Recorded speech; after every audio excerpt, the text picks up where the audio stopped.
बिस्मिल्लाहिर्रहमानिर्रहीम। आज फिर फैसलाबाद ने साबित किया है कि फैसलाबाद कल भी मियां मोहम्मद नवाज शरीफ का था, फैसलाबाद आज भी मियां नवाज शरीफ का है। और अल्लाह के फजल व करम से ये रहती दुनिया तक ये फैसलाबाद मियां मोहम्मद नवाज शरीफ का रहेगा। फैसलाबाद ने आज अपने महबूब कायद की आमद पर यह जिस जोश और जज्बे का मुजाहरा किया है, कैमरे की आंख उसको दिखाती रही है।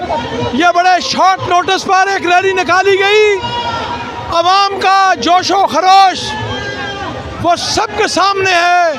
और इंशाअल्लाह ताला मेरा कायद 21 अक्टूबर को लाहौर आएगा, पाकिस्तान की तारीख का सबसे बड़ा इस्तकबाल होगा, सबका तमाम रिकॉर्ड तोड़ेगा।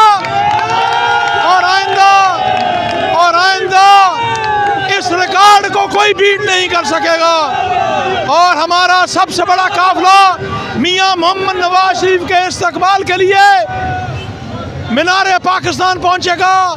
100 बसों से ज़्यादा 4 PP के हलकों की बुकिंग हो चुकी है और इंशाअल्लाह ताला फैसलाबाद तारीख रकम करेगा।